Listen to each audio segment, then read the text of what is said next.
तो सबसे पहले मेरे सर्वोच्च आदर्श तथागत सम्यक संबुद्ध समुद्धि प्राप्त, मैं उनको नमन करता हूँ।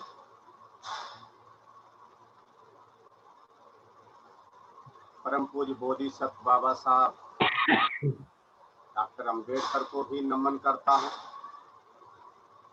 अनागरिक धम्मपाल, प्रियदर्शी सम्राट अशोक, उर्गेन संरक्षित और मेरे आचार्य कल्याण मित्र बोधि सागर, इन सभी को मैं बार बार बोधि सागर जी को साथ में रखते हुए मैं सभी को नमन करता हूँ।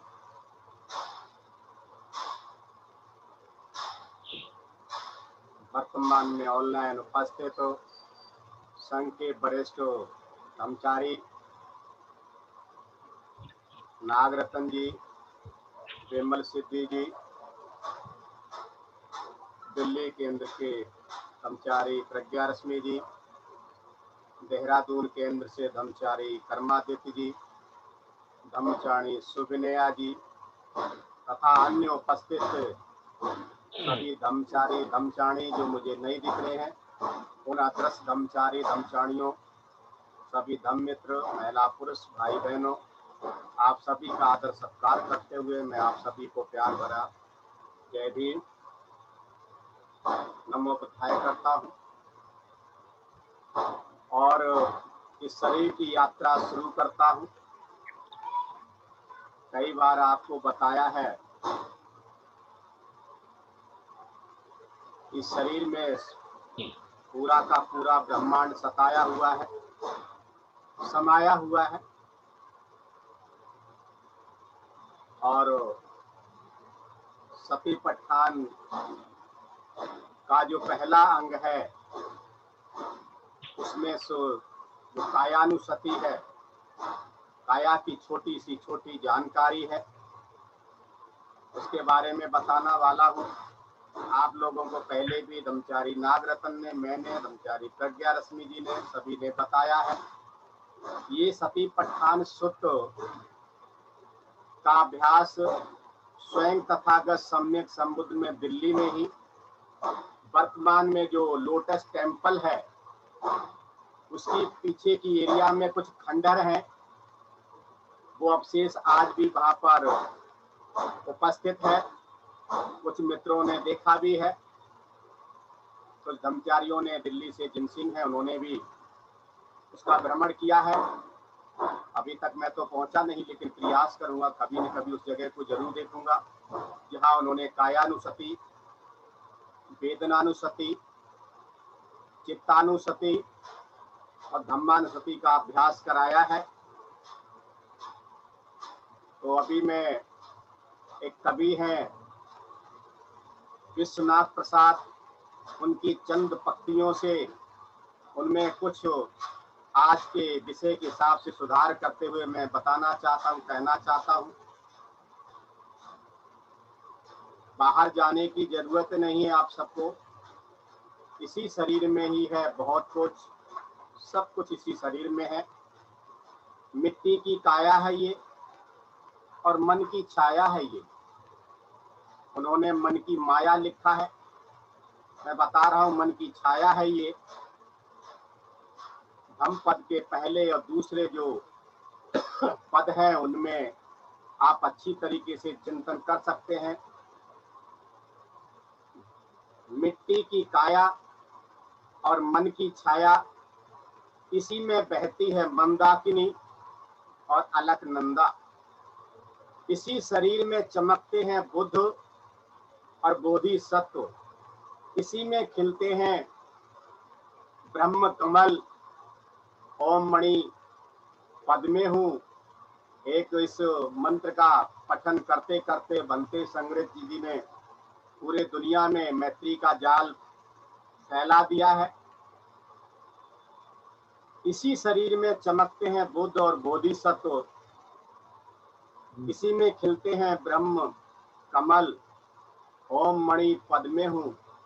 इसी में फड़फड़ाते हैं मानसर के हंस, मानसर।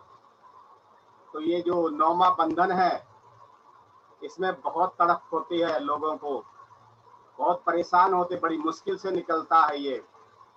इसी में फड़फड़ाते हैं मानसर के हंस, मिट्टी की काया है ये, इसी में छिपी है पूरे ब्रह्मांड की वेदना। तो भाई और बहनों, हम सभी जानते हैं कि हमारा शरीर छोटी छोटी अदृश्य, हम नग्न आंखों से देख भी नहीं सकते हैं, इतनी छोटी कोशिकाओं से मिलकर के बना है। और बहुत सारी कोशिकाएं मिलकर के ऊतकों का निर्माण करती हैं, और बहुत सारे ऊतक मिलकर के अंगों का निर्माण करते हैं, और बहुत सारे अंग मिलकर के तंत्रों का निर्माण करते हैं। और कई तंत्र जब मिलकर के कार्य करते हैं तब चलता है हमारा शरीर। ये बहुत ही चिंतन का विषय है।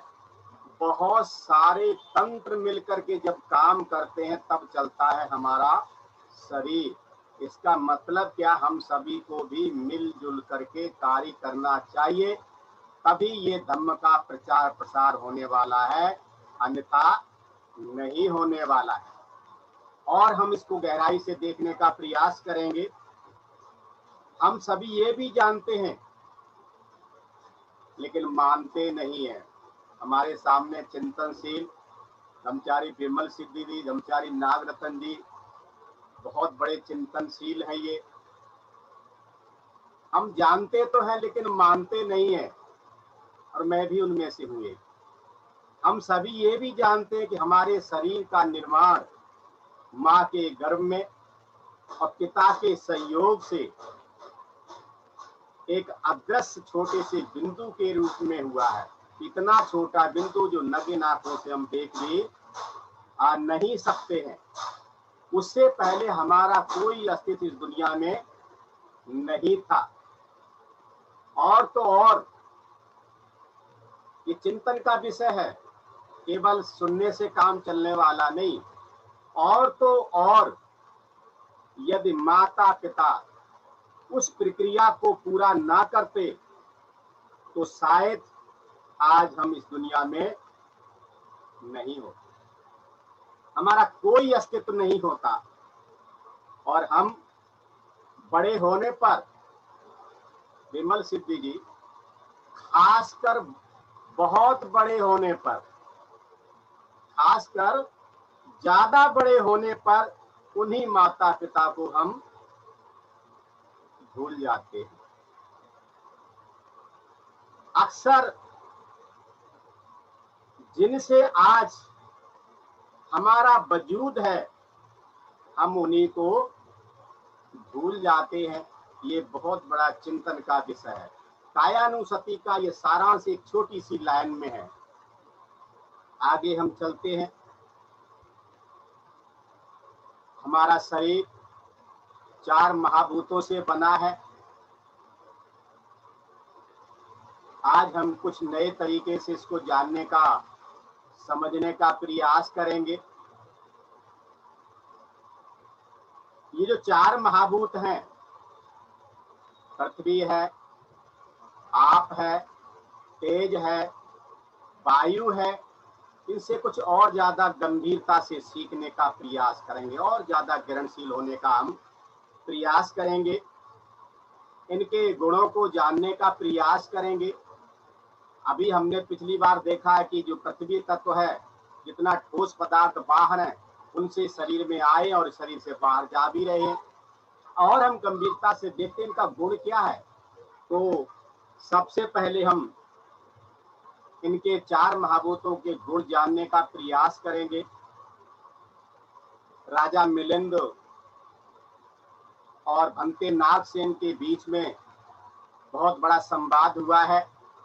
शायद इतना बड़ा संवाद बुद्ध के बाद किसी और का अगर हुआ होगा तो शायद नागसेन और राजा मिलिंद का ही हुआ होगा। और वो भी एक के साथ इतना बड़ा संवाद शायद नहीं हुआ होगा कहीं भी। तो राजा मिलिंद भंते नागसेन से पूछते हैं कि हे भंते नागसेन, आप जो ये कहते हैं कि पृथ्वी के 5 गुण होने चाहिए, ये 5 गुण कौन कौन से हैं? बहुत गंभीरता का ये विषय है। तो भंते नागसेन उनको कहते हैं, महाराज ये 5 गुण जो होने चाहिए हमारे लिए हैं ये। पहला गुण क्या है कि पृथ्वी अच्छे बुरे, कपूर, तगर, अगर, चंदन, कुमकुम या पित्त, कफ, पीप, रुधिर, पसीना, चर्बी, थूक, नासामल, पोटा, लस्सी, पेशाब, पाखाना आदि पड़ने पर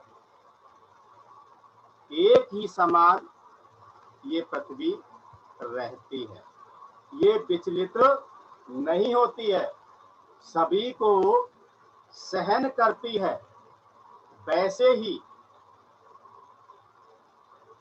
महाराज योग साधना ध्यान करने वालों को आज की वर्तमान में हमारे लिए संकेत है ये। योग साधना ध्यान करने वालों को इष्ट अनिष्ट, लाभ हानि, यश अपयश, निंदा प्रशंसा, सुख दुख सभी में एक समान रहना चाहिए। अर्थात 8 जो लोक धर्म हैं उनका पालन करना चाहिए। महाराज पृथ्वी का यही पहला गुण होना चाहिए।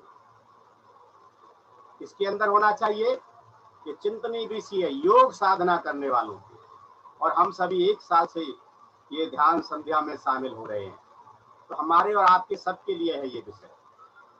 दूसरा जो गुण बताते हैं भंते नागसेन राजा मिलिंद को कहते हैं, महाराज पृथ्वी कोई साज या पहनावा नहीं रख अपने प्राकृतिक स्वभाव में ही बनी रहती है। वैसे ही ध्यान साधना करने वालों को कोई ठाठ बाट ना करके अपने शील स्वभाव में ही रहना चाहिए। अब हमारे गले में त्रिरत्नों का केसा पड़ा हुआ है, उम्र 70, 80, 85 साल की है और बाल काले करके अगर हम प्रवचन कर रहे हैं तो ये प्रश्न चिन्ह हमारे ऊपर लग रहा है कि हम जो है क्या क्या ठाठ बाट कर रहे हैं। तो हम बाहरी उड़ावा, बाहरी पहनावा क्या क्या कर रहे हैं, ये चिंतन का विषय। पृथ्वी का ये गुण है, कोई साज, कोई बाहरी पहनावा नहीं करती है, बल्कि अपने प्राकृतिक स्वरूप में ही रहती है। तो हमें भी यानी ध्यान साधना करने वालों को भी अब कोई ठाठ बाट ना करते हुए अपने शील स्वभाव में ही रहना चाहिए। महाराज पृथ्वी का यही दूसरा गुण होना चाहिए। आगे क्या कहते हैं भंते नागसेन राजा मिलिंद को कि महाराज फिर भी पृथ्वी लगातार कहीं टूटे कटी होकर के भी घनी होकर के फैली रहती है। वैसे ही ध्यान साधना करने वाले भिक्षु को या साधक को, गृहस्थ को बराबर अच्छी तरीके से पुष्ट और घने शील का होना चाहिए। अर्थात शीलों का पालन गंभीरता से करना चाहिए, जिसमें कहीं कोई छेद न निकाल सके, कहीं कोई टिप्पणी ना कर सके। जैसे कि बहुत सारे लोग जाने अनजाने में जागृति बस गृह त्यागियों के ऊपर कमेंट करते ही रहते हैं। अगर हमने भी गहराई से शीलों का पालन नहीं किया तो ये जो संसार हमें भी बख्शने वाला नहीं है। कोई हमारे अंदर छेद न निकाल सके, कोई हमारी कमी न निकाल सके। महाराज, पृथ्वी का ये तीसरा गुण हमारे अंदर होना चाहिए। आगे क्या कहते बनते नागसेन, महाराज फिर भी पृथ्वी गांव हो या शहर, जिला हो या प्रदेश, देश हो या विदेश, गाछ, पहाड़, नदी, तालाब, बावरी और मृग, पक्षी, गांव, कस्बा, मनुष्य, नर, नारी, सभी को धारण करती हुई भी नहीं थकती, यानी वो थकावट नहीं करती, आलस नहीं करती है, हिम्मत नहीं हारती है। हम सभी आपके सहयोग से 1 साल से ज्यादा तक ध्यान साधना करते चले आ रहे। हमारा वीर, हमारा उत्साह आप सबकी वजह से बढ़ रहा है, घट नहीं रहा है, और नित्य नया सीखने का प्रयास कर रहे हैं।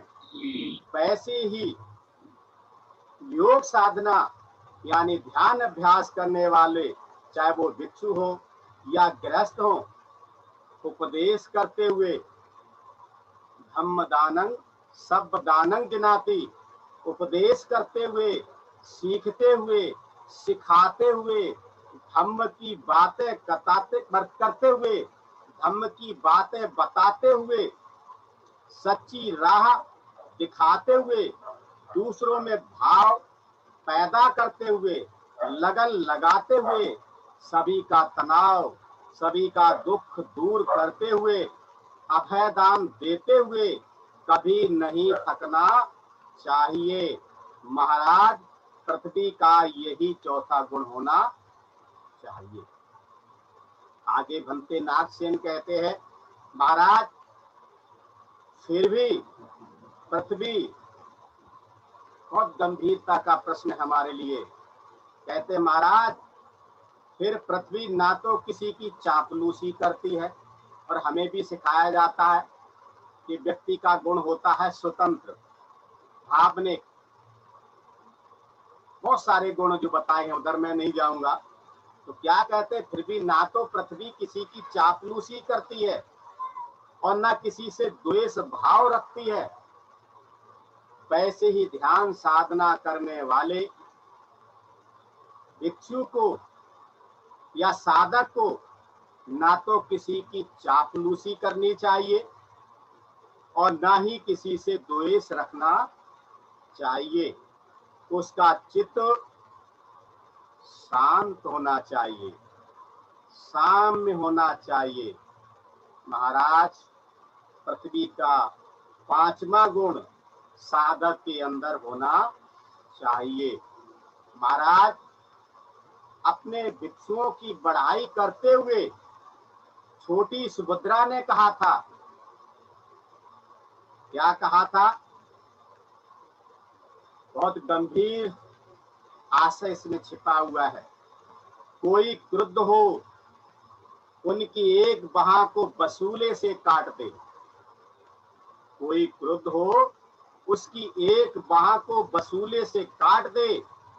कोई प्रसन्न हो, उसकी एक बाह में चंदन का लेप करे, तो भी ना तो वे इससे द्वेष करेंगे और ना ही उससे प्रेम। उन भिक्षुओं का, उन साधकों का चित्त मानव पृथ्वी के समान है। ये पृथ्वी की जो 5 गुण है, अंते नागसेन ने राजा मिलिंद को बताए थे। हमें इनका चिंतन मनन करना चाहिए। दूसरा जो धातु है हमारे शरीर में, वो है आप धातु, यानी कि पानी। हम सभी जानते हैं हमारे शरीर में 70% पानी होता है, कम से कम 63% होता है। माँ के गर्भ से लेकर के अब तक 70% पानी है। जो बाहरी दुनिया में पानी है उसको हम लेते हैं और फिर उसको बाहर भी निकालते हैं। मैंने पहले भी बताया था, जिस तरीके से पृथ्वी धातु में नहीं हूँ, और न ही मेरी है ये पृथ्वी धातु, उसी तरीके से ये आप धातु भी मेरी नहीं है और न ही मैं आप धातु हूँ। ये बाहर से आई और बाहर ही जा रही है। तो वहां पर राजा मिलिंद भंते नागसेन को फिर से पूछते हैं, भंते नागसेन, आप जो ये कहते हैं कि पानी के 5 गुण होने चाहिए, हर साधक के अंदर होने चाहिए, आपने बताया है कि ये जो हमारा शरीर है 4 महाभूतों से बना है, तो पानी के तो कौन कौन से 5 गुण साधक के अंदर, भिक्षु के अंदर होने चाहिए? तो भंते नागसेन उनको बताते हैं, महाराज, पहला गुण पानी का ये है कि किसी बर्तन में रखा गया पानी, ये बर्तन हमारा है, इसके अंदर ही पानी है ना। ये तन कांचा कुंभ सा, बार बार का नाम कबीर साहब की बातें चल रही थी ना, उधर मैं नहीं जाऊंगा। ये हमारा शरीर कच्चे घड़े के समान है। तो किसी बर्तन में रखा गया पानी निश्चल, शांत और शुद्ध होता है। वैसे ही ध्यान साधना करने वाले भिक्षु को या साधक को कुहन, लपन, नैमित्तिक और नैतिकता से रहित हो, यानी सभी बाहरी जो हमारे मन के जो अकुशल भाव हैं उनसे रहित हो, स्थिर और शांत स्वभाव वाला बन शुद्ध आचरण वाला होना चाहिए। महाराज, पानी का यही पहला गुण है। आगे कहते हैं महाराज, फिर पानी शीतल स्वभाव वाला होता है। पानी की जो तासीर है वो ठंडी बताई गई है। महाराज, फिर पानी का शीतल स्वभाव होता है। वैसे ही ध्यान साधना करने वाले, वो चाहे भिक्षु हो या गृहस्थ हो, सभी प्राणी मात्र के प्रति क्षमाशीलता, शील, मैत्री भाव वाला, दयालु, हितैषी और मददगार होना चाहिए। अपने अंदर से राग, द्वेष, मोह इनको पूरी तरीके से निकाल देना चाहिए। महाराज, पानी का यही दूसरा गुण है। आगे भंते नागसेन कहते हैं राजा मिलिंद को, महाराज, ये पानी का तीसरा गुण है क्या, कि फिर पानी मैल को साफ कर देता है। वैसे ही योग साधना करने वालों को, वो चाहे गांव में रहते हो या शहर में रहते हो या वन में रहते हो, अपने चित्त के मनों को बाहर करके अपने आचार्य, अपने उपाध्याय, अपने धम्म सखा या गुरुजनों से कभी भी झगड़ा नहीं करना चाहिए। उनके प्रति कोई द्वेष नहीं करना चाहिए। महाराज, पानी का यही तीसरा गुण है। राजा मिलिंद कहते, बहुत अच्छा, अगला भी गुण बताइए हमें। तो भंते नागसेन कहते हैं, महाराज, फिर पानी को सभी चाहते हैं, सबकी इच्छा होती है पानी की, इसलिए तो 70% हमारे शरीर में पानी होता है। महाराज, फिर पानी को सभी चाहते हैं। वैसे ही ध्यान साधना करने वालों को अल्पेच, संतुष्ट, एकांत प्रिय और ध्यान करने वाला अभ्यासी बन सदा सभी लोगों का प्रिय बन करके रहना चाहिए। महाराज, पानी का यही चौथा गुण है। एक जगह संस्कृत में एक शिष्य के बारे में कुछ 5 गुण बताए थे, मुझे याद आ रहे वो कि शिष्य के 5 गुण कौन से होने चाहिए। हमारे इस धर्म की भाषा में जो ग्रहणशील है, जो अभ्यासी है, जो कुछ सीखना चाहते हैं, उनके अंदर 5 गुण कौन से होने चाहिए। ये पानी का जो चौथा गुण उन्हीं में से कि काक चेष्टा बको ध्यानम श्वान निद्रा तथैव च अल्पहारी गृह त्यागी विद्यार्थी नाम पंच लक्षण। कैसा होना चाहिए विद्यार्थी, कैसा होना चाहिए सीखने वाला? कौवे जैसी निगाह होनी चाहिए।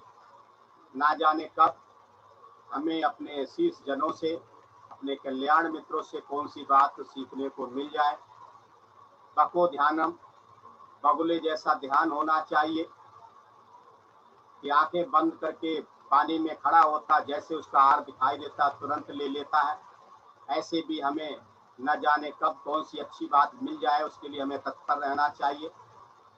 श्वान निद्रा, श्वान कहते हैं कुत्ते को, कुत्ते जैसी नींद होनी चाहिए। अगर हमेशा ही सोते रहेंगे, कुछ लोग तो मैंने देखा है, अभी एक मित्र डे हो रहा था, उसमें एक मित्र जमा आए हुए थे और वो खर्राटे मार रहे थे। उन्हें ये पता नहीं था मैं ऑनलाइन हूँ, और वो का नाम और उन्हें भी दिखा। तो हमेशा सोते नहीं रहना चाहिए।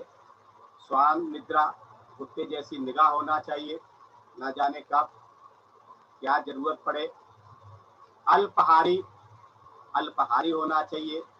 ज्यादा खाने के बाद ध्यान अच्छा नहीं हो सकता, फिर तो नींद ही आने वाली है। गृह त्यागी, गृह का त्याग करने वाला होना चाहिए। अर्थात गृह का त्याग का मतलब ये नहीं घर बार छोड़ के बाहर चले जाओ, यानी कि जब तक आप अपना समय नहीं देंगे, आप ध्यान साधना नहीं सीख सकते। आपको कुछ समय के लिए एकांत में आना ही पड़ेगा। तो राजा मिलिंद बनते नाथ सेन से कहते, भगवान आगे बताइए, पृथ्वी का जो 5वां गुण है उसके बारे में भी बताइए। तो बनते नाथ सेन कहते, महाराज फिर पानी किसी का अहित नहीं करता है। वैसे ही ध्यान साधना करने वाले भिक्षु को या साधक को दूसरे से झगड़ा, कलह, तकरार या बहस नहीं करना चाहिए। किसी को छोटा या तुच्छ नहीं समझना चाहिए। किसी के प्रति असंतोष या क्रोध नहीं करना चाहिए। शरीर, वाणी और मन से कोई पाप कर्म अर्थात अकुशल कर्म नहीं करना चाहिए। महाराज, पानी का यही 5वां गुण है। महाराज, कन्या जातक में देवोदेव भगवान ने भी कहा है कि सभी भूतों के मालिक हे शक्र, यदि मुझे वर देना चाहते हो, ये कहानी है, उतर नहीं जाऊंगा समय के अभाव में। यदि मुझे वर देना चाहते हो तो हे शक्र, मन और कर्म से कोई किसी को भी कहीं भी रत्ती भर भी दुख ना दे। यही एक वरों में से सबसे अच्छे वर को मैं मांगता हूँ। भाई और बहनों, ये भावना हमारे अंदर हमेशा रहनी चाहिए, उसका विकास करते रहना चाहिए कि कहीं कोई हमसे रूठ न जाए, कहीं कोई हमसे छूट न जाए। तो मैंने आज 4 महाभूतों में से 2 महाभूत हैं, पृथ्वी धातु और आप यानी पानी धातु के गुणों के बारे में 5 गुणों के बारे में बताने का प्रयास किया है। आगे अगर समय मिलेगा तो मैं और 2 के बारे में बताने का प्रयास करूंगा। अभी मैं यहीं पर रुकता हूं। आप सभी ने मुझे ध्यान से सुन लिया है और दिल्ली केंद्र ने मुझे मौका दिया है, विशेषकर ब्रह्मचारी प्रज्ञा रश्मि ने। तो आप सभी का बहुत बहुत साधुवाद, धन्यवाद। जय भीम, नमो बुद्धाय।